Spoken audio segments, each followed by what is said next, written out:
Social మీడియాలో అండి vaccines గురించి అయినా ఎటువంటి డ్రగ్ గురించి అయినా పాజిటివ్స్ నెగిటివ్స్ రెండు ఉంటాయి.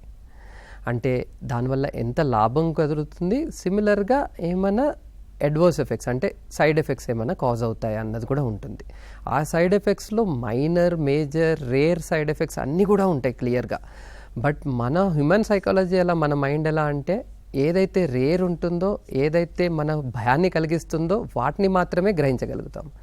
సో ఎవరైనా ఇప్పుడు ఒక వ్యాక్సిన్ గురించి కోవిడే తీసుకోండి, రీసెంట్గా వచ్చిన కోవిడ్ వ్యాక్సిన్స్, చాలా డిఫరెంట్ టైప్స్ ఆఫ్ వ్యాక్సిన్స్ వచ్చాయి. అవన్నీ ఫేస్ ట్రయల్స్ పాస్ అయ్యి వచ్చిన వ్యాక్సిన్స్, చాలామంది తీసుకున్నారు కూడా.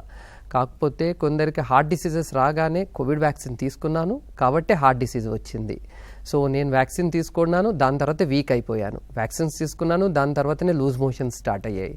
వ్యాక్సిన్ తీసుకున్నాను, దాని తర్వాతనే నా హెల్త్ ప్రాబ్లం రావడం స్టార్ట్ అయింది. సో ఇవన్నీ కోఇన్సిడెంటల్గా ఆలోచించరు, కానీ ఈ వ్యాక్సిన్ తీసుకోవడం వల్ల వచ్చిందని ఆలోచిస్తారు. సో సింపుల్గా ఏం చేస్తారంటే ఏదైనా సిమ్టమ్ రాగానే గూగుల్లో సెర్చ్ చేస్తారు, నేను ఈ ఫలానా వ్యాక్సిన్ తీసుకున్నాను, నాకు ఈ సిమ్టమ్ వచ్చింది.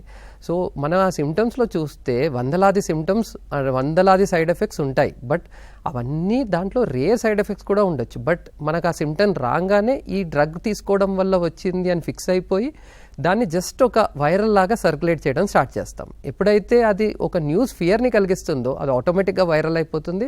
దాని ద్వారా దాంట్లో ఉన్న వందలాది లాభాలని మనం పక్కకు పెట్టి ఆ చిన్న నష్టం ఎవరికో ఎప్పుడో వేలల్లో ఒకరికి కాజ్ అయితే దాన్ని పట్టించుకొని వాటి వల్ల ఈ డ్రగ్ మంచిది కాదు అని బ్యాన్ చేస్తుంటాం.